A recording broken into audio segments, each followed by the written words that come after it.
They told me fat was bad. They didn't know fat was where the fire lay. Truth in the tallow. They said low fat was the way to be, but I lost my fire, my mind, my energy. Swapped it back for steak and yolk. Now I rise clean, no crash, no joke. My fuel ain't brown, my fuel ain't white. It's golden butter melting in the light. No sugar highs, no hunger games. Just real food rolling through my veins. The fire's in the fat. That's where the healing's at. Your fuel so real, so true, so clean. Fat feeds the body and sharpens the dream. The fire's in the fat. Say it loud, don't take it back. The fire's in the fat. Say it loud, don't take it back. Brain runs smooth like grass-fed ghee. Buttered up, truth in every beat of me. Say goodbye to cravings and crash. My energy's steady, my vision flash. Vitamin A, DK unlocked. Cause fat's the key, not some detox. Tallow in the pan, pride on the plate. They fear what fuels me, that's fair.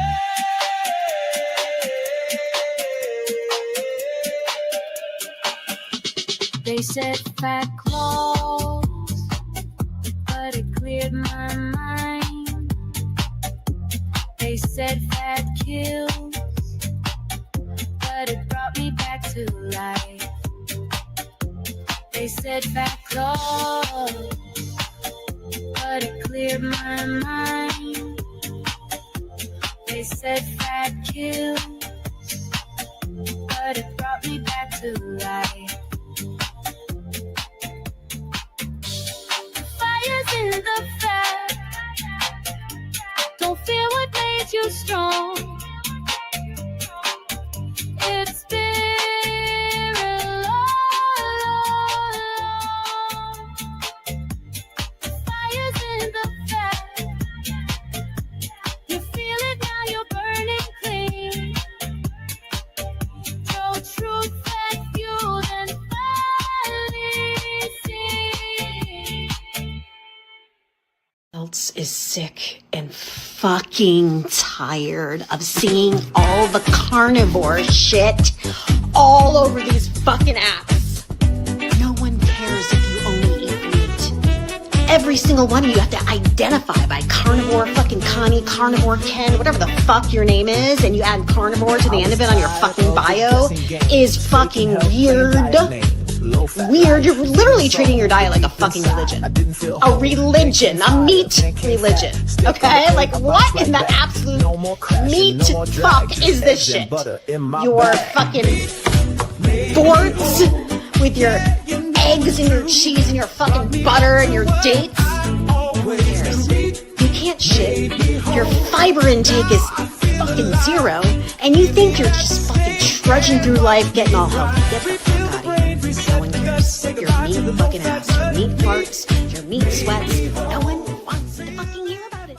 And we're live, but I think, Mark's here. I don't know. I guess he's on my next level. My tech savviness isn't seeing you on the screen, buddy. I'm here. How's everybody doing? Oh, good. Just so everybody knows, we like to do those intros. We feature Carnivore Beats, Byron Funk. Usually a track is new, but I was away, so this week we didn't get to do it. We had to recycle one, so forgive me, everybody. But next week we'll have a brand new, fresh intro. Thanks, Lambs, for coming out. Sorry I let you down here, but we'll get back to it next week. Boys, we've got some stuff to talk about. We've got interviews coming out every Saturday. Like I said, this week, Sandra, we got her interview coming out, I believe, next week. And we're going to try and get the show on the road. Summertime, we've all been sort of in our own doing our little things, but it's time to get back in action. September's coming, a new year. It's going to be good. We're excited. How are we doing, boys? All good. Welcome back. Thanks, man. So here's something funny. I was away. I was on Vancouver Island. It's like a quick ferry ride, a couple hours away. beautiful. One of my clients, she has an acreage. It was beautiful, serene setting, lots of sun, lots of grass, meditation, had some spiritual stuff, ate a lot of meat. But this is something that happened while we were trying to watch. There was a meteor shower. Apparently, it was the Perseid meteor shower. Well, we got woken up because she has a little suite on her property where a couple live there, and the guy died of a heart attack. He's 36 years old. So that was a little bit of a wild sort of thing. And we've had Lisa Massa on talking about her coronary arterial calcium score. Heart disease is the number one killer. At 36 years old, it's just crazy. And it was I didn't actually meet him or know him, but I mean, I woke up in the middle of the night with ambulances and everything all around. And she lives out in the woods, in the sticks, like not in a city.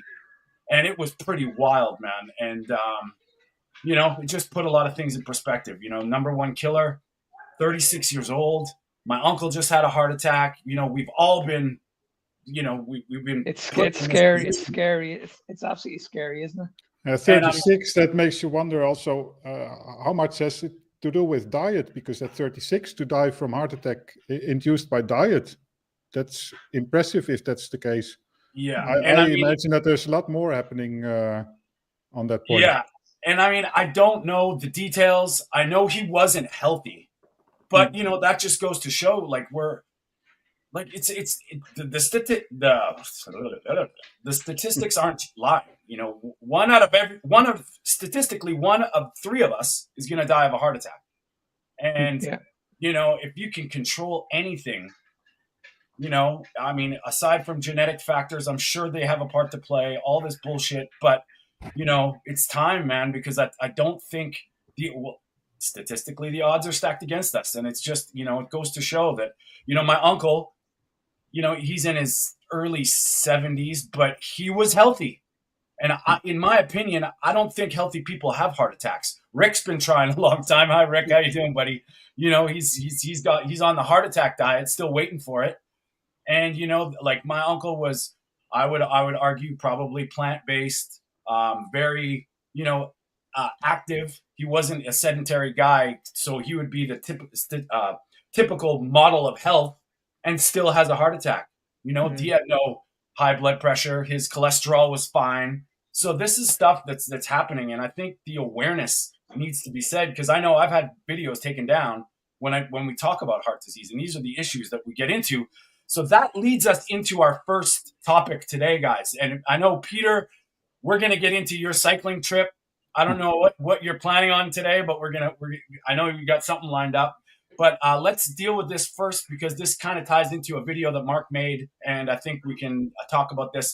And everybody, thanks for joining us, and appreciate all the comments. And please like and subscribe to all the channels and all that stuff, and we'll get into diet. Come on, if I wanted to invent the worst possible heart health diet, this just might be it. Better yet, let's fry it, barbecue it, char it to a crisp, so we can even increase our cancer risk as well. The reality about the carnivore diet is that red meat in particular is just full of saturated fat. And eating lots and lots of red meat and saturated fat, it increases your cardiovascular risk. It puts you at risk for nutrient deficiencies, protein overload in the liver and kidneys, potentially even bone and metabolic problems, and it can also increase inflammation. So the reality is that we're already not getting enough things like fresh fruits, fresh vegetables and fibre in our diet. And by going on a carnivore diet, you actually reduce these things even more.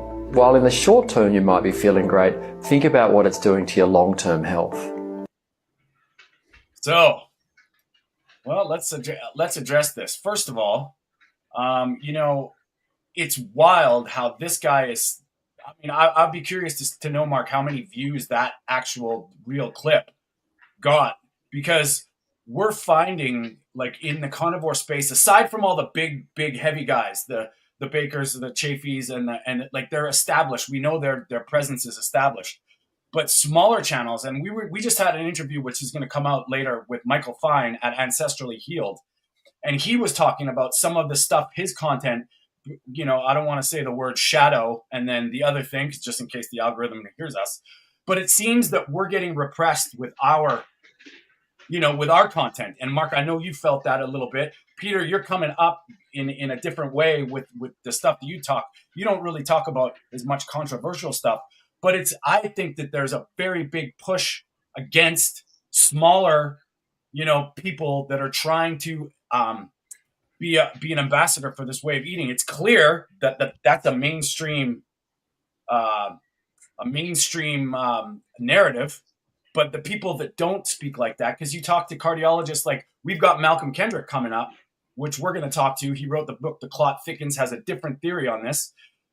Dr. Nadir Ali, I don't know if anybody's familiar with him, very big proponent of saturated fat is not bad. Another cardiologist. But, this guy gets slamming the carnivore diet. So, guys, what's your thoughts? Yeah, I mean, when I put the video up, I put that video up, I think it was 48 hours ago, and my views on it are absolutely terrible, really, really bad. Like I've had about 40 people watching it so far, and it really, really frustrates me because if I had done something on, say, the sugar diet, my video would have went viral.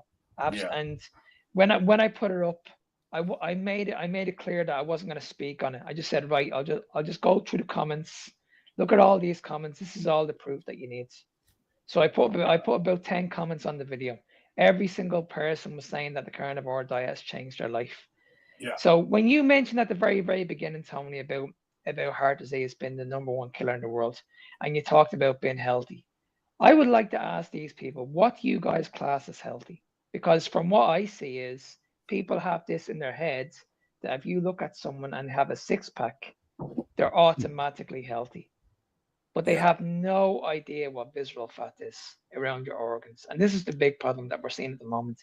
Yeah. Many, many people are dying at such a young age, and everybody's just blaming on like our consumption of red meats, our consumption of fats, even though we're living in a world where every single person is on a low-fat diet. I mean, the questions need to be asked. They really do. They need. I mean, it just doesn't make any sense. It really doesn't. No. And Peter, what do you think? Well, yeah. Just continuing on the point of Mark, I recommend everybody to watch videos from Dr. Sean O'Mara, because we're not just talking about visceral fat, but also intramuscular fat, and you can be very athletic, do a lot of endurance running, for example, and still be on the bad side when it comes to fat composition in your body.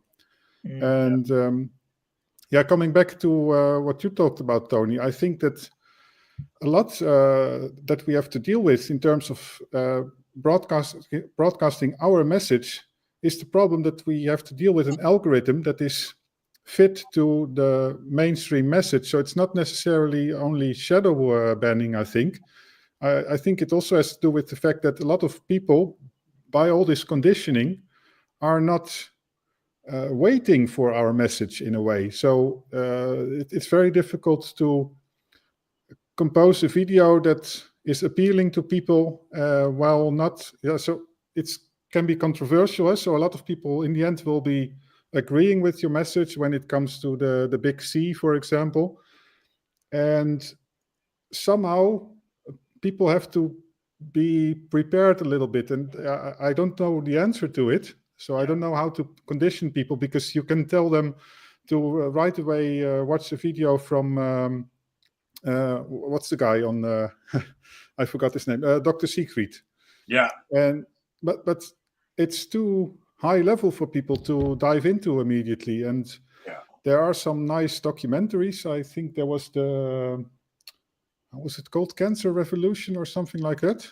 Yeah. I haven't seen it. I just read his book, and I think everybody should. Like that book is Yeah, and of course, for a lot of people, the price of his book would be quite a hurdle to take. But I haven't read it either, so I know a lot of his videos and all these things. Well, but I think anyway, it's just difficult to find a midway between increasing your view count and accessing people outside our community while still remaining genuine, because that's the risk, of course.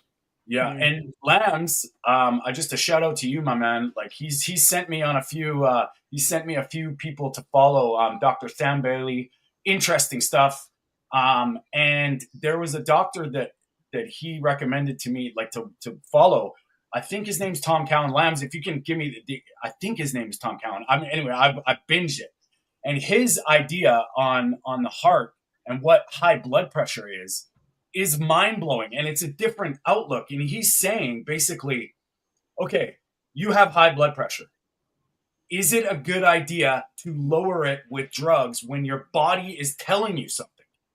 Right? So it's not the high blood pressure that you want to be lowering. It's the reason the high blood pressure is existing in the first place. Mm-hmm. So you're just, is it a good idea? And it's just a dip, because we talk about heart disease and cholesterol all the time. And, you know, we have our thoughts and our opinions. Obviously, we're not doctors and scientists, but this guy was talking about it from another angle, because high blood pressure is your body compensating for something that is wrong. So if you're not dealing with the problem, that why something's wrong, lowering the blood pressure is high for a reason. So when you're getting drugs just to lower that marker, is that just it's a false Band-Aid or a red herring?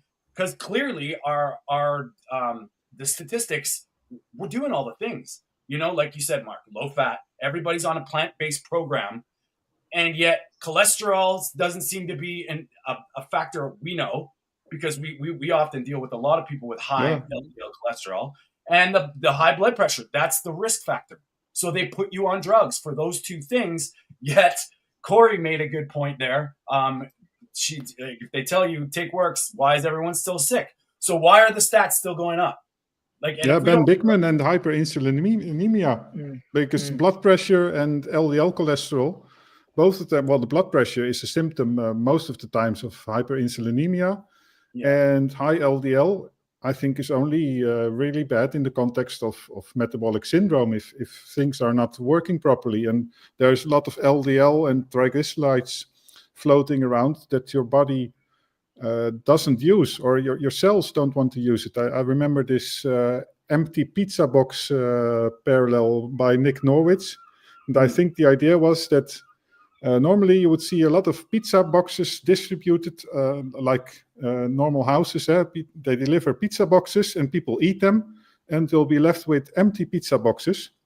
And if you have diabetes, metabolic syndrome, your body doesn't want those things. Mm-hmm. So there's a lot of stuff floating around, and of course that's going to oxidize and make damage and all that stuff. Yeah. Mm-hmm. And I think that's the key, right? Like, I mean, it starts with metabolic health. And I mean, I've got high LDL. I'm assuming it's been a couple of years since I've had it checked, but my blood pressure is in their eyes low optimal, which, you know, if one of those things were out, I should have super high blood pressure. Mm-hmm. So it's interesting how these things are just like the context, and we don't look at, you know, anybody that comes up with a different theory, because these are all theories, you know, like we're basing our absolute facts on all these theories. It's the heart health hypothesis with the LDL. It's never been proven. And, you know, people will tell you like it's the truth or it's the word of God. But yet whenever there's a counter argument with very intelligent people that are the same credits, the same degrees, the same, you know, they've been to the same schools, they have a difference of opinion. Why does one get blacklisted? Well, you know, and see, the thing is, like, it's never ever been proven ever that saturated fat was the cause of heart disease. I mean, we spoke about Lisa Moss at the very, very beginning. She's a prime example. She proved it. She proved to the world, and she hasn't gotten the views anywhere near she should be getting. Why is this video getting pushed back? Yeah. No doubt. You know what I mean? This is just, it's been proven. Yeah. She went in, she got her CAC scan, and it came up 0. Twice. And in 2 years. So that's 2 years. Progression. Yeah. And it's like, okay, this video should have went viral, but it hasn't. And it's just like. And how long does it take? Because they're telling us the way people talk about red meat and saturated fat causing heart disease, it's basically like, oh my, well, like this doctor said, the carnivore diet's a bad idea. Well, give me a time frame then, because we're seeing this. You know, Rick, how long has Rick been doing this? 40 years? You know, he hasn't had one yet. I mean, this guy, 36 years old, he did. Well, what's the difference? Well, it's not rocket science. That guy obviously was taking advice from doctors, doing his thing. Apparently, he was on medications. Well, why was he on medications? You know what I mean? It's that constant cycle or circle of we're going to call it misinformation from the other side. That's the mainstream narrative. And it's like, if people can't realize that there's something has changed, and I don't give a shit what you say. Back in the day, in the 1800s, doctors were more thorough. They worked with their families and they went to their houses. If a farmer dropped dead on a field, you don't think they would investigate? They wouldn't say, "Oh, why is this happening all over the place?" It wasn't. So that whole thing about how, we just didn't diagnose it back in the day, bullshit. You would know, like, the reason why people were dying before there was, arguably a clean environment, there was probably way more infection. There was probably way more. There wasn't antibiotics. And I'm not saying the antibiotics are a good thing, but to probably have a place in a severe infection. But there is no way that they wouldn't have seen that. So if and they would do much broader investigations, because they would not be distracted by the mainstream research and the medicines available. And nowadays you would just say, like, okay, it's this problem, this blood marker is off, and we'll give this medicine, and end of story. And in the best case, within a few months, we'll have a look what happened, and then maybe further investigate. And then you get these whole stories that we've probably all experienced, that for years and years you suffer from all kinds of complaints. And well, normally you would try things yourself, but now you have a doctor's visit, and half a year later, we do something else. And then, I mean, I've had it as well. I mean, I did the colonoscopy, I had my lungs checked, at some point my kidneys, and blah, blah, blah, blah, blah. Luckily, not so many medicine, but it's just, of course, people get no longer are confident of the doctors and the systems. So it makes perfect sense. Yeah, and I'm getting mine done now in 2 weeks. Yeah, and I know for a fact it's going to come up 0. I know it is, because I feel great. But I'm going to put it on a video, and I hope it goes viral, but it won't. I know it won't. And that's the thing. Like Bry Biscuit just said, that it's going for a CT scan, and LDL is the only marker. Well, when I had my last blood test done, LDL was my only elevated marker, and that comes down to even the clients I work with. And it's just the simple logic: if your body is healing, anything, your body is in a healing state. We like our medical system and the powers that be isolate these individual things, and if you cut yourself, your body's going to heal it. So are you healing the cut, or is your body in a healing state? And I think people like, okay, so you're feeling amazing, you're great, everything's good, all your inflammatory markers are down, your metabolic health is on point, your LDL's elevated, and you're going to die faster than you would if your LDL was normal and you felt like shit, brain fog, fatigued every day. That does not make sense to me. Like I see people, healing these things, reversing type 2 diabetes, glaucoma, anemia. They're going to have a heart attack, and they throw in these, like, well, he was healthy and he had a heart attack. So, and I think that's based on fear. That's so that they can keep you in that fear box. Well, healthy people die too. I don't think they do. And I don't think healthy people have heart attacks. No. If you have a heart attack, there was something wrong. And the question needs to be asked: how long are these in business now, Pfizer and Pharma? Over nearly 200 years, something like that. Name one disease they've cured, just one. Yeah, no doubt. And not to mention, they've moved the goalpost every time. Like Paul Mason talks about this all the time. When you're actually looking at blood work, what was blood work like before all these things were a problem? Barbara O'Neill, who doesn't even she's plant-based. She's a vegan, Cholesterol does not matter. She's saying back in the day, 40 years ago, cholesterol of 350 was fine. There was nothing wrong. And the cholesterol is anyway something that we couldn't even measure like before the 80s or so. So that was only done in labs. We would measure total cholesterol. And in the 90s, it became a bit more commonplace to distinguish between HDL and then the calculated LDL. And there's so much still that we've got to learn. But apparently now we think that we know it all, and high LDL is absolute bad thing. And it's funny because like if you get a white blood cell count or a complete blood panel done, white blood cells are your immune system. So if there's a problem, your white blood cells are going to be elevated. It's interesting, and I've seen people where there's some kind of thing going on. Their white blood cells are perfectly fine. There's no activity. But yet they still get pushed into a test or a biopsy or a thing. And it's like, well, you're telling me that this is your immune markers. They're fine, but now you're just worried about something. The body is in a healing state, and we know this from cytokine storms. Like when your immune system hyperactivates, that's not good, And it's interesting because they don't look at it from the healing side; they look at it from the danger side, and it's all individualized, right? Like that's the thing with even blood pressure. 40 years ago was 100 plus your age was normal. That's a big difference between lower than 130. If you're that doesn't make sense at all. So, and that goes back to the Tom Cowan theory. Like if your blood pressure's high in their eyes, why? If it's high, you should be fixing the problem that it's high, not lowering the blood pressure because your body's telling you it needs it. It's just an interesting way to look at things. And I think I believe in blood work. I think these tests are great for data. But I think there's a story there it's not just about this or that. It's the whole picture.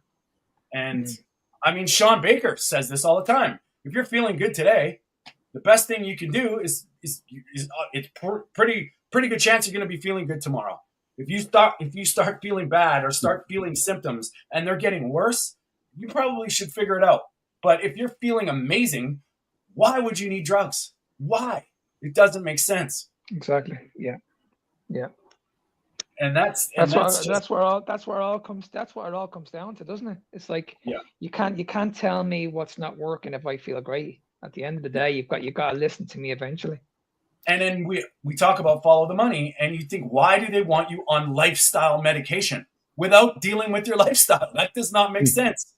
Here, take this to live, but don't change a thing. What? And that's where our faith is. And I mean, I encourage everybody to take it all in. Obviously doctors aren't stupid, but look at where you're coming from. You need to understand the game, and the game is not our health on they have no idea. Your health is not their problem. Their profit and agendas and greed is the main agenda. So at the end of the day, like if you've been sick for a long time, you need to question the system. You need to stop chasing the norm. It's like things are not working for a reason. Yeah. It's okay. If you have a situation where your health is turned to shit, you can't just run to the doctor and say, well, okay, I'm going to be on medication. Are you trying to tell me that I'm going to be on medication for the rest of my life and there's absolutely nothing I can do at all to fix this? If your doctor's saying to you it's impossible, you're on medication, that you need to run away from these people big time. Yeah, and what's happening also is that we tend to complicate things even more. So introducing medicine is one thing, but I'm also thinking about my type 1 diabetes, and it's way better to go back to basics and have a look at what is your diet like, what's your lifestyle. Is it ancestrally appropriate in terms of circadian rhythm and all those things, and try to lead a natural life. But adding in medicine or adding in different foods, I mean, because also in terms of food, we always have to add things. We have to add vegetables, we have to eat a minimal amount of fruit and all those things, and fiber, and of course reduce saturated fat and all those things. But it's also complicated, and it doesn't make sense, because if you look at the animal world, we are also animals in the end. And you can never present this argument because you always get this appeal to nature fallacy, but we are animals. And so why is it so complicated for us? Why do we have to add in all these things, and why do we rely on medicine? I don't get it. And every animal on the planet aside from us knows exactly what to do. when they're born. They know exactly Yeah. what to do, Yeah. right? And it's like, and we're sitting here trying to eat the rainbow in moderation of shit that's not even it's not even natural, and for one. And I mean, you can argue, well, all food comes from nature. Well, yeah, everything on the planet comes from something. Okay, we know that, but we're just generalizing here. But I like to say, like, we focus on what the body needs. Let's stop which diet. Let's start with what the body needs. And if your body needs amino acids, essential nutrients, vitamins, minerals, and fatty acids, what's the best sources? Oh, whoops, you're caught in a lie. Because they're telling you we need these amino acids, but limit your red meat. That's the highest, it doesn't make sense. And once you start, and I know a lot of the people that are following here, I know probably every single one of us, once you see that, you see it, you can't unsee it. And it snowballs the right way. The objective is to get the people, shake them awake, because it's just based on bullshit. And I think this is an important question to ask. I mean, we talked a little bit about it, about how to reach the right audience, because of our 10 viewers right now, they are probably all carnivore or at least ketogenic diet. Yeah. And the video that Mark made and got 40 views, they were probably all 40 carnivores again, and they were ourselves. Yeah. So there were maybe 20 people seeing it. And although we get a video like about Lisa Moss and her CAC scans, it just reaches the carnivore community. And I think this is a question, we have to put it in the open, and maybe people, probably we all don't have an idea of how to solve it, but how can we what I'm doing at the moment, Peter, I'm trying to get on now just normal podcasts at the moment, because I've been on a lot of podcasts, like carnivore podcasts, and I know I'm not reaching the right audience. Whereas I'm going to be on Laura, that you guys know, I've been on Laura Dowland's podcast before, and she has a huge Irish-based audience, and these are all just like normal people. Now, I know when these videos go out, there's going to be a lot of people listening to this podcast, and they're going to be like, hang on a second, is this guy crazy, or is this guy actually making sense? Because when a lot of people actually listen to us, because they're carnivores, they get it. They get it straight away. But the average person, when they hear this, they'd be like, okay, these three people are absolutely crazy. This doesn't make any sense. Yeah. But that's the frustrating part, is that we're not reaching out to that right audience. We're not giving people a different voice. They're just listening to one voice constantly. They switch on social media. It's the same bullshit every day. Low fat, low calorie, all this crap.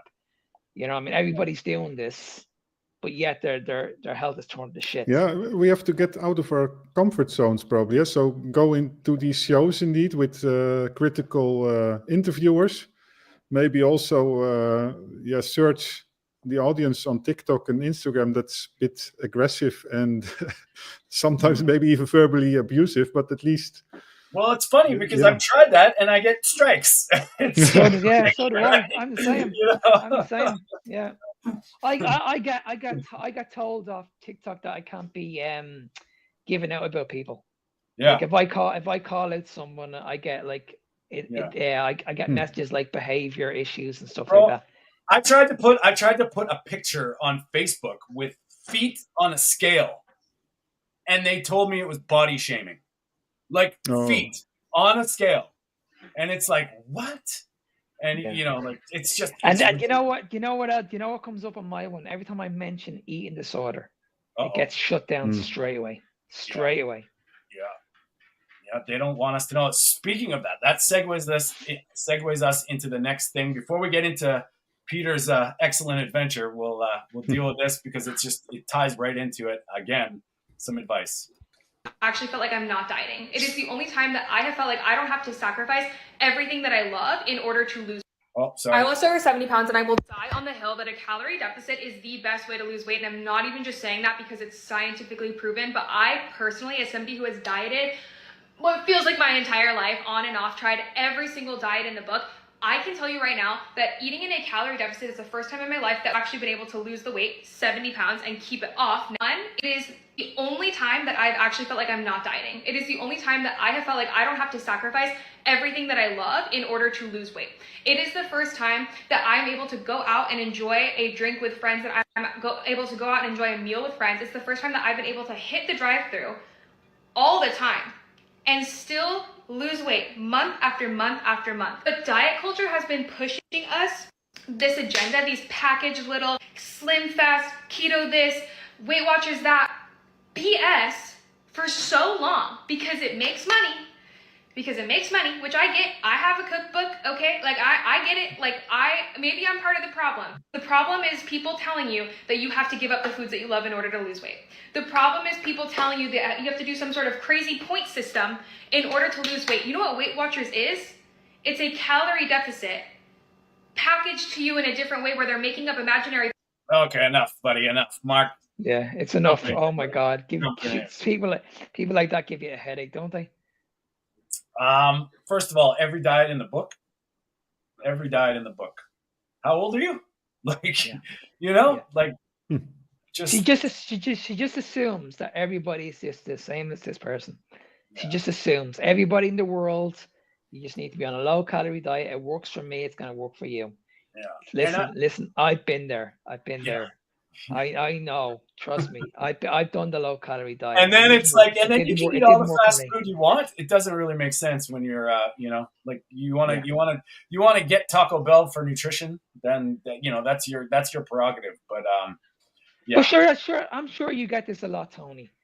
I get this an awful lot when I take people on. And the one thing that always comes up is, Mark, I've done all the diets. Yep. That's what they always say. I've done all the diets. I could never get the results that I wanted. Never. Yeah. And it's like, okay, the reason why you couldn't get results is because you've been doing the exact same thing, whether it's paleo, whether it's Weight Watchers, you're in a calorie deficit. You need to stop being in a calorie deficit. You need to stop focusing on calories. You need to look at the calories that you're eating. The type of food that you're eating matters. And this is what we need to move away from. That a calorie is not just a calorie. Yeah. Different calories are going to have different hormonal effects on the body. And we need to understand this very, very quickly. And sorry, Mark, I'm just going to cut in because I want your guys' help with this because I'm doing this course. It's the truth about weight loss, aging, and health. And we're going to rip apart the narrative from experience. Just rip apart all these myths and just try and make it make sense. And you can go onto my website, TonyStewartCoaching.com. It starts on September 7th, which will be after our podcast. And it's basically everything we talk about in a nutshell. Why? Just you need to start thinking about these things because this bullshit doesn't wash anymore. And, you know, a lot of my clients are older. They've been exactly what you were saying, Mark. These same, like, oh, I tried this, but it didn't work. Well, what did you try? Did you nourish your body? Were you suffering? They say, yeah, it sucked. Well, that's not right then. You should not be suffering, you know? And I mean, there's going to take a little bit of adjustment, but you should be eating nourishing foods that nourish your body, put your body in a healing state, and everything starts to go the right way. And it's just this calorie bullshit. And it's clear that, you know what? They're arguing the wrong things, you know? Like, you need to nourish your body first. If your body's not... And we need to understand this very, very quickly as well. The human body is not a calculator. Your body has no idea what a calorie is. And all this calories out nonsense, all this energy out. Like I just go into a class and I'll burn up 600 calories. Complete nonsense, guys. Complete nonsense. And it frustrates me when I see these people doing these classes and they're walking in with these orange juices or these energy drinks. And it's like, okay, you're sweating all this out of you, but then you're hydrating again and you're putting all this stuff back into your body. It's like, oh my God, like just stop. Just stop. And getting back to that Dr. Tom Callan that Lambs put me onto, like you got to hear his ideas about energy and ATP and all this. It's like he's just like, we've got it completely wrong. Like there's the calorie currency factor doesn't even exist because we don't. Yeah. It doesn't makes sense when you're a biological entity doing these things, how you convert energy or use energy or what. It's all about energy. It's not about this causes or does, and you should not be suffering. So a calorie deficit means nothing. If you're nourished, your body's using the fuel provided, it's working. And it's crazy. We can And get see Yeah, this. And see, no, go ahead, Peter. Sorry. no, I just wanted to say that by approximation, it works with say any diet, that you are sort of in a calorie deficit if you make the proper calculations for as far as possible. But I find it funny that she is running in circles, because she talks about this crazy point system in this, what is it, the Weight Watchers diet or so. And what is calorie counting? I mean, that's exactly a crazy point system. I mean, we're talking about heat energy, and heat cannot be converted to mass. I mean, it's very simple. I mean, if you think it does, then you're disagreeing with Einstein, basically. And I think Einstein knows what he's talking about. So. And But when you look at Einstein was a theorist too. They're all theories, Exactly. buddy. Yeah, Theory. that's true. Yeah, but that's one theorist that I would trust. Yeah, Yeah, I mean, yeah, he's thought about his theory for sure, right? Like that's the thing. He's not just preaching. he tested it quite well, actually, also. So No, I was just going to add 2 points. When everybody does a calorie deficit, one, they're miserable. They hate doing it. Yeah. And why can't people not stick to it? Mm. Why can't they not stick to Yeah. it for the rest of their life? and she probably Because they stick know to it it's for full of like other half a year or stuff. so at most. That's I mean, and Yeah, she's making all these half a claims. year, and then she puts the weight back. She puts the weight back on, and you'll never see her on social media. She'll never talk about it. She'll never Yeah. talk about, oh, I put the weight back on. I could never stick to this. It's like she'll only do the videos when she has the 6-pack and she's feeling good about herself, and that's when she'll do it. But And on those days, I'm not judging, but something suspicious. Something suspicious. You know, there's some kind of thing there that's like, okay, well, judging by the way you did it and what possibly could happen, there might be something underlying, whether it's some kind of disordered eating or some kind of drug that would be absolutely. used. And you ever notice when they're doing these videos, they have their tops off? Yeah. They'll Yeah. have their tops off, and they're like, look at me. I look amazing. You can do this as well. Yeah. Honestly, honest to God. Crazy. And personally, I honestly, don't it's so think she funny. actually looks that amazing. I mean, in terms of, I mean, obviously she has the right weight, sort of, but if you look at, I don't know how to say it, but at the musculature, and I'm not saying that she has to be ripped or anything, or have a lot of muscle, but usually you just see like, I don't know how to say it, but like the average. Peter, she's not going to go on a date with you now, buddy.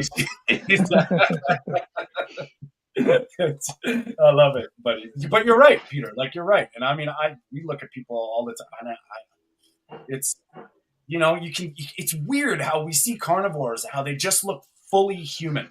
Yeah, and there's a sort of fullness in so not fatness, but yeah. Yeah, and I mean, I don't go to the gym. Like, I mean, well, I recently I've been doing some extra work with a friend, and it's enough for me right now because I'm focused on other things. But my body's not really changing. I mean, obviously I could do more if I wanted to, but like the actual human body is not what they're telling us. You know? No, and I did a video on this the other day, Tony, on a reverse diet. Yeah. And I've been doing this now I did this reverse diet for the last 2.5 years. And I showed people at the very, very beginning what I look like to what I look like now. And I haven't changed. If anything, I've actually gotten bigger. I've gotten bigger.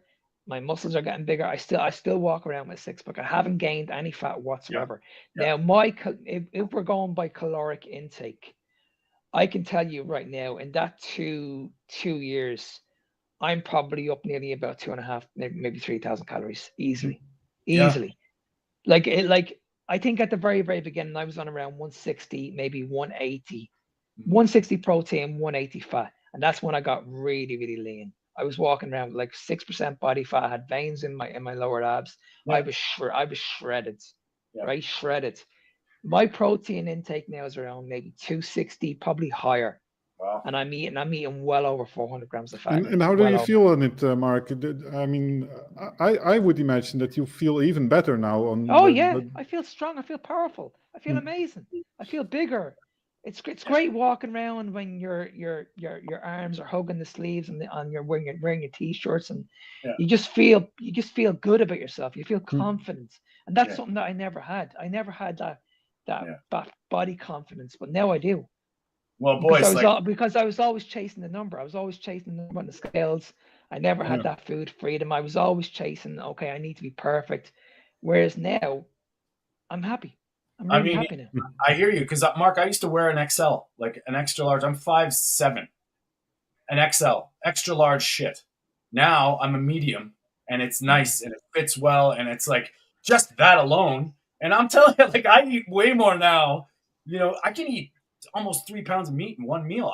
I can do it, you know, and I just add the fat accordingly. I eat completely intuitively. I do not count shit. I eat till I'm done. And if I have some kind of strange feeling or a difference in a movement, I usually add more fat. And that's just like the bare bones, where I'm at with me. I'm not saying that works for everybody, but I mean, it's clear that my body's not, I'm not changing, you know, like if anything, my body fat percentage might go up and down a little bit, maybe the water a little bit, but I'm the same as you, Mark. Like if anything, I respond to my exercise now with just way better. And it's interesting because the scale doesn't really move. Like I'm pretty stuck around 177. And it goes up a couple pounds, comes down, and I don't really care, but sometimes I just step on it just to see what's going on. I'm never worried about it. And even if it's like, I think, you know, it's funny, I'll eat 2.5 pounds of meat. The next day I'll be 2 pounds lighter. And it's like, what? And another thing I want to talk about as well is the muscle fullness. Yeah. Because this is what we hear in the fitness community, that when you go on a low-fat diet, your muscles are going to look flat. This is what you'll hear. It's like that when you take carbohydrates out of your diet, your muscles will need glycogen. Complete rubbish. You're filling the muscle up with water. That's all you're doing. Water, now, when you become fat adapted, you can retain all the glycogen you need in the muscle. Yeah. You know what I mean? I mean, it's very, very simple. As I said, my muscle bellies are getting bigger and bigger and bigger. Yeah. Easily. I don't have any sodium in my diet. I don't add in any salt. I have all the salt that I need in the meat. Yeah. My muscles are getting bigger for a reason. Yeah. You know what I mean? People are saying this to me in the gym. Jesus, like, you're getting very, very big. Your arms are getting very, very big. Your quads are getting very, very big. And I'm not on any carbohydrates. Yeah. And if you look at my pictures like 2 years ago, I was extremely skinny. Yeah. Whereas now, in 2 years, I probably put on about 10 pounds of muscle. Yeah. And that 10 pounds of muscle has made a massive difference to me. Massive difference. Well, how do you think that gorillas make muscles? I mean, they eat carbohydrates, but in their digestive system, everything gets turned into fat because they don't absorb carbs. Not many people know that, but so they rely on fat, and they have these big muscles, and so full of glycogen. Does it look like my muscles are deflated? Yeah. almost as big as those. Welcome to the gun show, everybody. We're redoing it. Well, that's right. I love it. Now we got to do this. All right. I love it. The gun show, people. Welcome to the meat of the matter. That's what it's all about. We actually this. Yeah, there's a question, by the way. Let's talk about this, Peter. This is up your alley. So. Yeah, well, I actually switched to fully raw meat recently. So I tried this lion diet, raw lion diet for 30 days, and I utterly failed because I started to introduce dairy again. And after long cycling trips, I even eat things like blueberries. But one thing I consistently continued, and that is eating raw meat. And personally, for me, it's heavy on the stomach, cooking meat. So only very occasionally, if I don't trust the meat, and that don't trust is exaggerated, but if it's like more than a day old, I might sear it on the outside very briefly. Yeah. Do I think it's necessary? No, not really. And I don't agree with this Von der Planets when it comes to saying that cooked meat is no longer nutritious and that sort of things. And that some people even introduce parasites as if it's a good thing. I think personally that's just nonsense. And yeah, one thing that just bothers me is that people sort of religiously follow this guy, and I never dived into it too much. I don't know how reliable all his statements are. There's certainly some truth in it, and reducing salt intake and that sort of things, I think it's good. But yeah, just to follow this person, and the dangerous thing that's happening now, that there are a lot of young carnivores, raw carnivores online, especially on TikTok. They show these very nice pictures. They have a lot of followers, really just like high school guys here.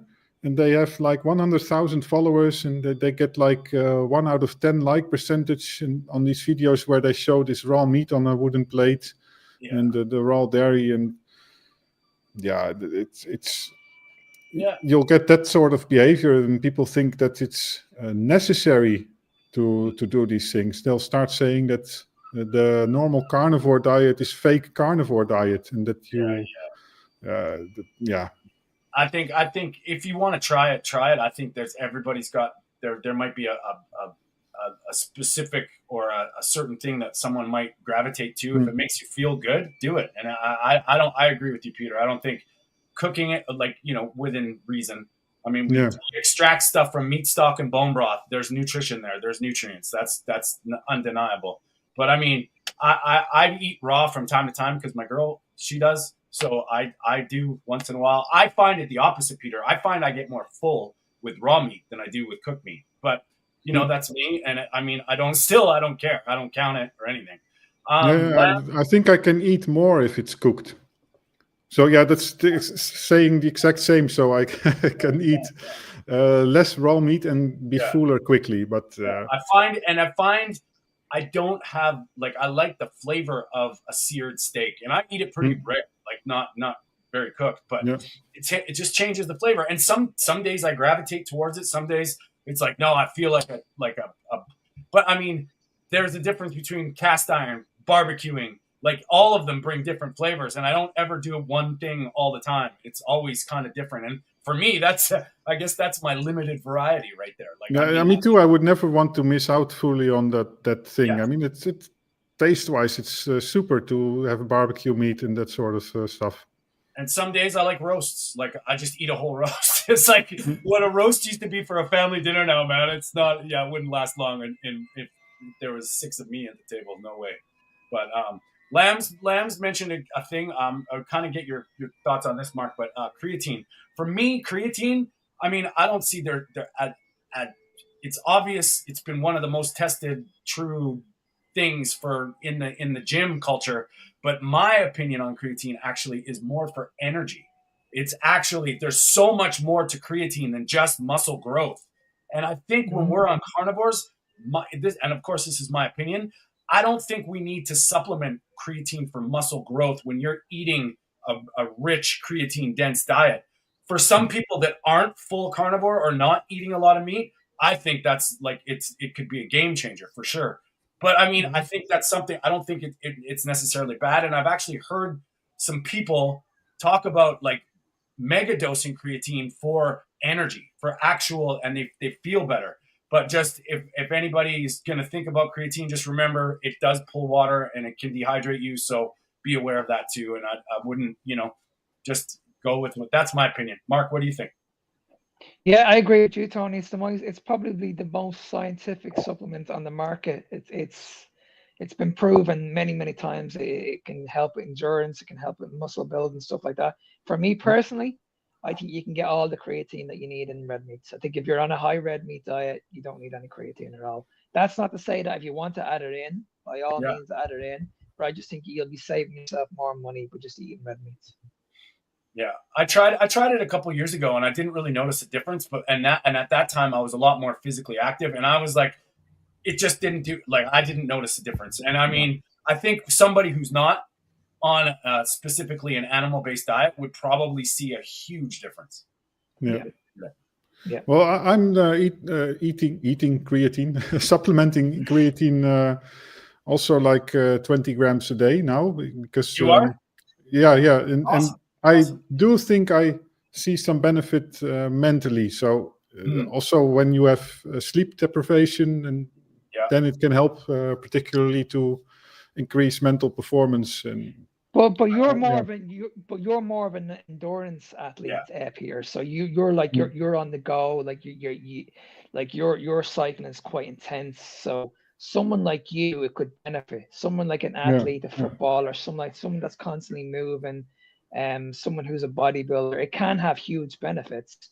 But for the average person who just wants to build muscle, I just believe that if you just stick to a red meat diet, you'll have no issues at all. Yeah, it will have minimal effect on that point, I guess. Yeah. I heard Rhonda Patrick talk about creatine, and she said that she uses it actually because she travels a lot. She goes from whatever, she's on flights and jet lag and all that shit, and she finds, I think she talks about her, and obviously she's not carnivore. She's probably I'm assuming she eats meat, but she was telling her she does 10 grams a day, but if she's jet lagged or sleep like energetically drained, she does 20 grams a day, and she says that there's a big difference. So I've heard things about it, but I mean, as far as muscle growth, like I would agree with Mark, but I would say, hey, if you're, it might be an ace in the hole if you've got an erratic schedule, or your graveyard, switching from graveyard shifts to, normal working hours. If that's all jumbled, that might be something that, because creatine's energetic as well. It's not just,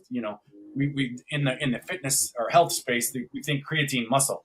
Go ahead, Mark. Can I just add as well that when it comes to muscle growth, the biggest thing you need to understand is patience. That's the biggest factor you need to understand, especially as you get older. People have this myth in their head that they're going to build so much muscle on a week-to-week basis. If you're 35 or over, realistically, you're only going to gain between 3 and 4 pounds of muscle a year. That's not a lot of muscle. People might think, okay, that's just very, very minimal. It is very, very minimal. But if you do it over a consistent period of time, like 10 years, and you do it consistently, and you eat the way you should be eating and train the way you train, in that 10 years, you'll gain 40 pounds of muscle, quality muscle. Yeah. You're never going to build muscle by supplementing protein shakes, creatine, BCAAs, all this nonsense do the work, that's on the market. Yeah. What's going to get you the best results? Just eat proper food. Give your body the nutrition it needs. Like Tony mentioned at the beginning, there's only 2 essential macronutrients that we need. Fatty acids that will give you all the energy that you need. Your muscles need protein, amino acids. Your body doesn't need any carbohydrates to build muscle. I don't care what fitness trainer tells you else otherwise. You do not need any carbohydrate, any whatsoever, to build muscle. Yeah. When you eat carbohydrate, the muscle is going to look bigger for a reason, because you're putting a lot of water into the muscle. It's called glycogen. But we can do that through an animal-based diet as well. Once you become fat adapted, you will have no issues getting these pumps in the gym. No issues whatsoever. And I find the longer I go with this, I just don't need carbs, man. I don't care. I don't care if they're going to give me, some people I can see, like when we interviewed Coach Al Reeves, and he's playing around with a tool, and he's very specific about his regimen, and that's great. And I think there's some place for that. But for me personally, I just don't need it. Like, it doesn't really, if it was a benefit, I mean, the possibilities of the damage don't equate it. So I don't need it. And that's me. That's just I'll tell you where I use it. When women want to use carbohydrates and they don't want to get rid of them, I find that when you add carbohydrates in before the workout, it can be tremendously beneficial for some people that are metabolically flexible. So if you're metabolically flexible, I've seen tremendous results with women, tremendous results. Yeah. But for me personally, I can't be metabolically flexible. I can't eat carbohydrates in like small amounts anymore. If I eat too many, if I eat carbohydrates, it's going to set me off big time. Yeah. Yeah, and for those people that are metabolically flexible, it's like that last 5 or 10%. I mean, if you look at Tour de France cyclists, they will obviously eat a lot of carbs, and nowadays they also take exogenous ketones. So that's sort of the same story. If you're a carnivore keto, then you might, if you're flexible, take a little bit of carbs. So if you're a cyclist, I would easily eat half or an entire banana before a climb.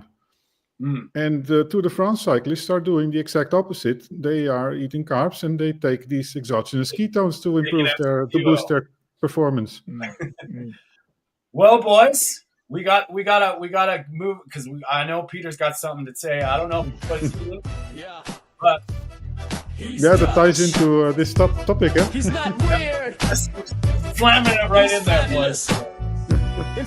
So every week we talk about what Peter, but I think he's going to show us what he does. The type 1 boss. Let him. A blood sugar. I cannot hear you anymore, Tony.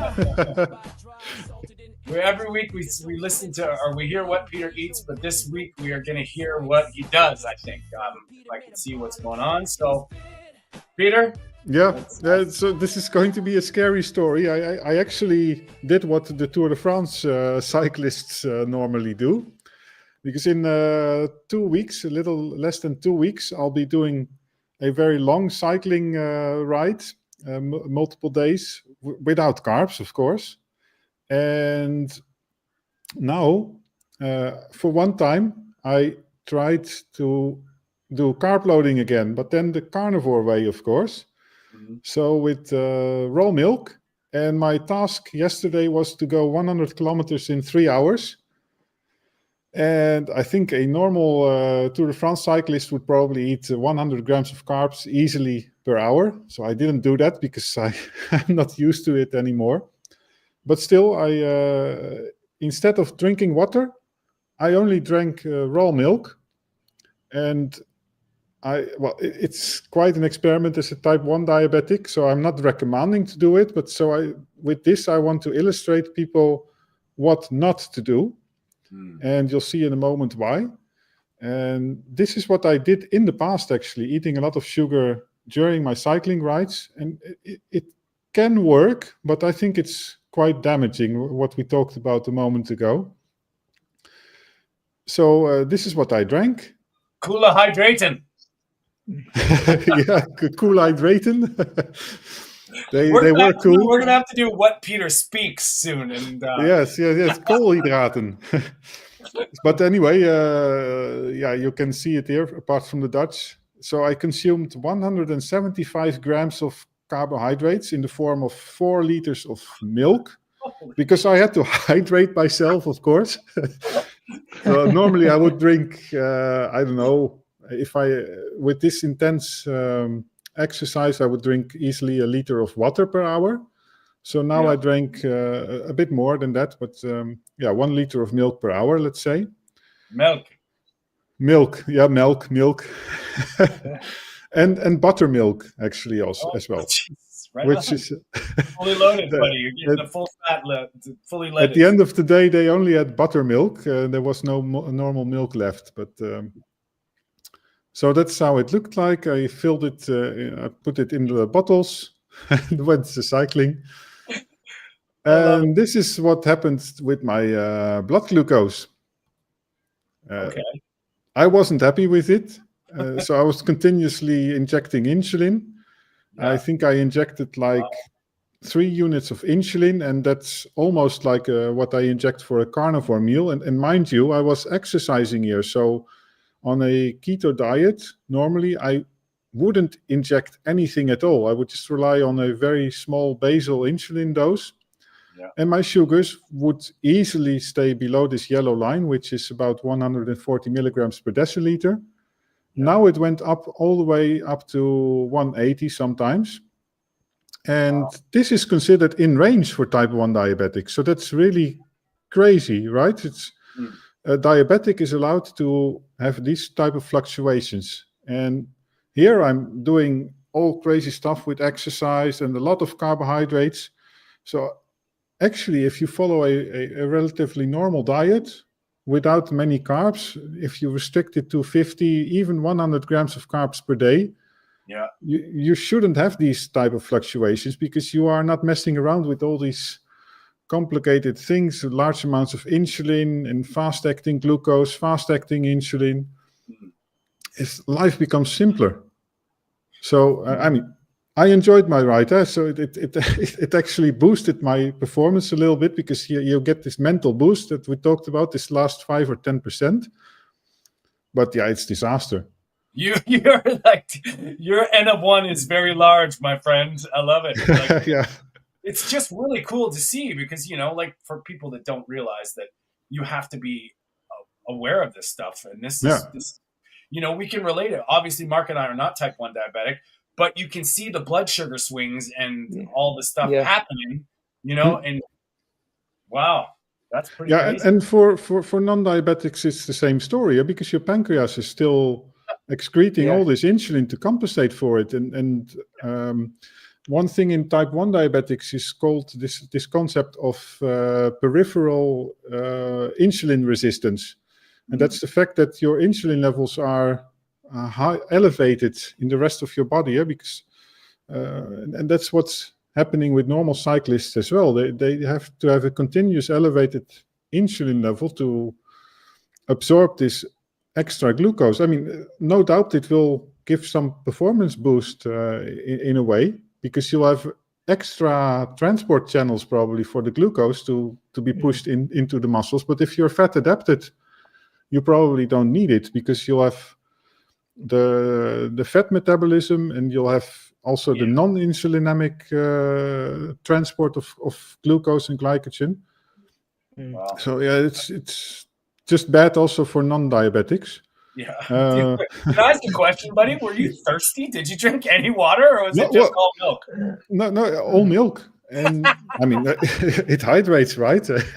And actually, I experienced very little cramping the rest of the day. So this was actually a ride close to my threshold. But in terms of cramping, it wasn't that bad, actually. So yeah, I think you get probably a lot of minerals and hydration from milk. Yeah, no doubt. And let's see. Did it feel any kind of weird, like, because when I drink a lot of milk, I get this kind of like burpy kind of thing, right? Like, I don't do it very often, like a lot, but I mean, I do it kind of. Like, how did you feel? Were you just sipping it, or did you actually like take it? Yeah, larger gulps. So that's a thing, and that's a bit similar to calorie counting. You need a lot of discipline to sustain calorie counting, and that's the same with this glucose. So I could decide to drink this milk and take a sip every 5 or 10 minutes. Yeah. And as a cyclist, also when you rely on energy bars, you could say like, okay, every 5 or 10 minutes, I'm going to take one bite of an energy bar and sort of create a continuous inflow. But oh man, I mean, I couldn't do that. I enjoy. You drank 4 liters of milk. 4 liters you drank. Yeah. In what time period? 3 hours. Wow. Wow. Holy shit. But that's the thing. In terms of calories, what is it? It's so it was 170 grams of carbohydrates times 4. So 600 or 700 calories was coming from the carbs, which is of course very much, but I burned about 3,000 calories. But then you have the fat factor too. If it's raw milk and it's whole, right? That's a lot. I mean, we're talking, and the protein as well.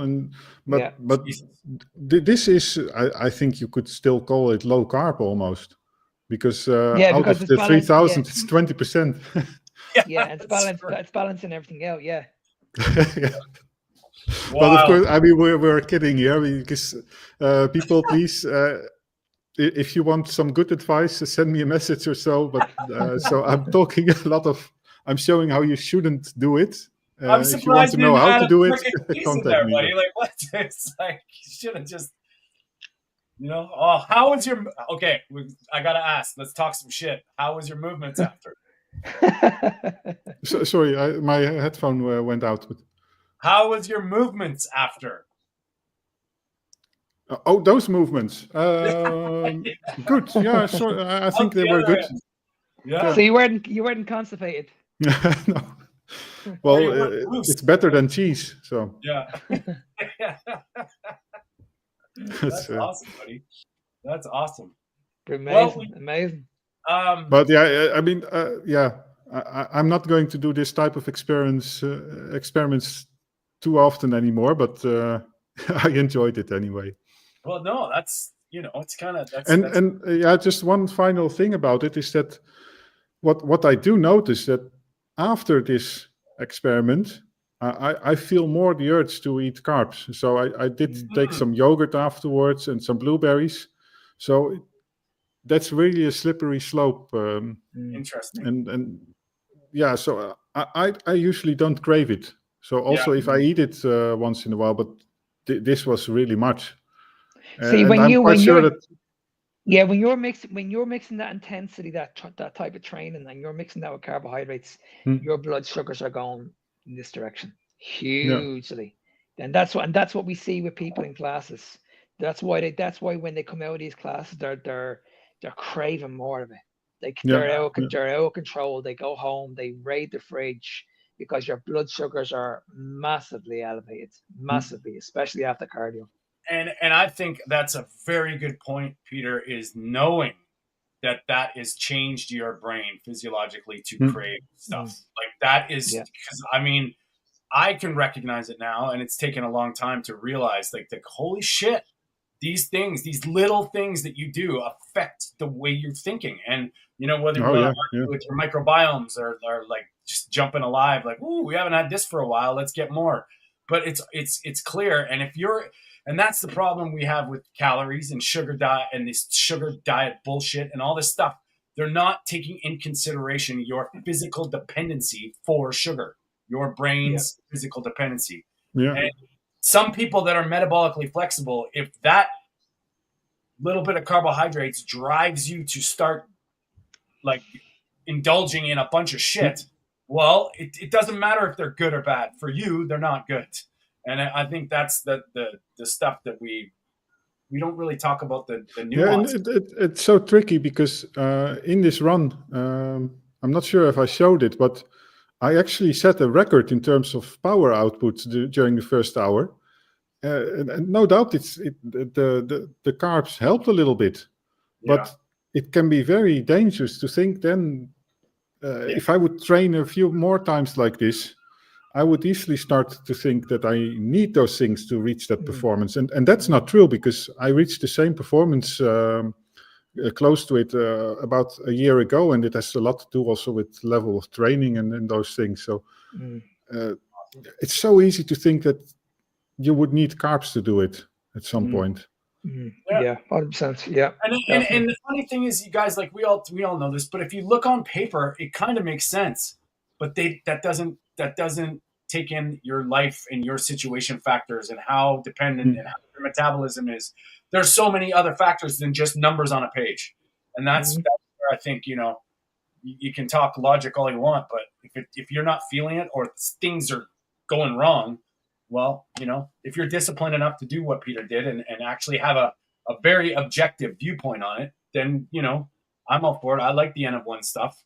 I think that's pretty ballsy, buddy. 4 liters of milk on a cycling trip, man.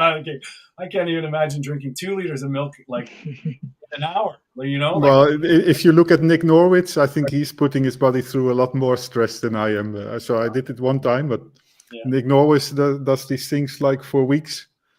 Sometimes crazy stuff. Yeah, Oreos. Well, next time you go on cycling trip, like do an Oreo experiment. Let's see how Yeah, no, in terms of gluten and all those things, I would never try it. No. Well, boys, I think we didn't get to write that down, but I think we had a lot of stuff.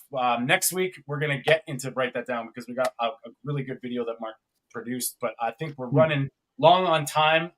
Great talk today, boys. We really do. I love hanging out, and with all the the comments and the people that are here. We really appreciate it. We're trying to get our shit together to push this message to, yes, we are the carnivore community. We all know what's going on, and we appreciate all the comments and the questions. But help us get this to people that don't want to hear it. That would be fun, because we're trying to get I'm trying to get my, it's funny how my Instagram, I got to 1,000 followers so fast. They changed the guidelines. Now I'm losing them again. Like I gained, and I know my friends have all joined me, like they've subscribed, and then I lose 2. I gain 3, lose 2. Gain 1, lose 2. Gain 3. It's weird. So I've been just hanging out. Help me do a live. So follow me on Tony_food for thought. I want to start ripping apart. Probably Mark and I will probably get together quite a bit and shred the mainstream, because I figure at least if it's live, they can't censor it yet. So that's what I want to start doing, is preaching this shit live, and then strike me down after. I don't care. The message will be out. So anyway, and just speaking of that, please check out the Carnivore community on Instagram. The Carnivore community worldwide. Mark's part of it. They've had me on a few times, Peter on a few times. Great conversations for the Carnivore community, which real people talking about real shit. And, they've been awesome to come out. Jonathan's been on. Brian's going to come on. We're going to have a thing with him. He was supposed to come and help us out, but he will be back. We'll have him on. But they're great. And those conversations are so good because it's real people talking about real things, real situations. And it's kind of what's on all our minds. So please check them out on Instagram, the Carnivore community worldwide. And I just want to say thanks to everybody today for hanging out and taking the time to be with us on this Sunday. Mark, any last words, and where can people find you? No, again, thanks for listening, guys. We appreciate you all watching. This is what we do it for. And if you guys want to follow me, I'm on Instagram, Fitness Beyond Time 01. I'm also on TikTok. I also have my own podcast. It's called The Carnivore Evolution. I do that with Victoria Olsen. And if you guys want to send me an email, you can send me an email at nsmark93@gmail.com. Perfect. Peter? I'm the Dutch Carnivore, and you can find me on all platforms. And if you have anything particularly about type 1 diabetes, send me a DM or contact me by email via realdutchcarnivore@gmail.com. And I'm going to go out on a limb and say, if you know anybody that has type 1 diabetes, send them to Peter, because look at that experiment that he just did. I think these things are very valuable for people. And Peter, you bring a whole other side and a wealth of knowledge to that side. And I mean, we've all seen it with the type 1 diabetics preaching about carbs are good and all this bullshit, and you're making it happen, and think you're necessary. Yeah, and just on this topic, by the way, I don't want people to miss out on that one. Recently on the channel of Nick Norwich, there was a very nice interview series of 2 interviews with Andrew Kutnik, I think his name is. He's also a type 1 diabetic. And that's very interesting. So do watch that one as well. Cool. And you can find me at TikTok and Instagram at Tony_food for thought. And of course, you can find me at TonyStewartCoaching.com. And yeah, if you're interested in working with Mark, me, or Peter, just message us, get a hold of us. All the stuff is going to be in the description. I'm doing that course, and I love anybody who's curious about not how to do it, but why we need to be focusing on the right things with our health, weight loss, and aging. It starts September 7th. You can find it at TonyStewart.com. Guys, thank you very much for being here. Can I just mention one thing as well? Guys, we have some exciting interviews coming up as well very soon. We have Dr. Kiltz. He's going to be coming up now in the next week or so. We have Malcolm McKendrick coming on next month. And I'm also speaking to Barkay. He should be coming on next month also. Awesome. Well, and just because we talked about heart disease and Dr. Malcolm Kendrick's going to be one of those that's going to be very, very important, because his book, The Clot Thickens, is phenomenal, and his ideas about it. And he's a cardiologist, just like the guy we saw in the beginning. But I would say one of them makes a lot of sense, and the other one is just a shill for the mainstream. So, and I think we're going to be doing the Dr. Kiltz live, aren't we? Are we not? I saw something down there, so that's great. Yeah. Well, it might not be our normal time, but Thank you for joining us here Sundays live, 10 a.m. Pacific, 6 p.m. in the UK and Ireland, 7 p.m. in the Netherlands and continental Europe. And that Dr. Kiltz will be a specific live. We'll make sure we get it out to people. Thank you all. Thank you, boys. Always a pleasure. And we'll see you next week. Speak soon, boys. Speak soon.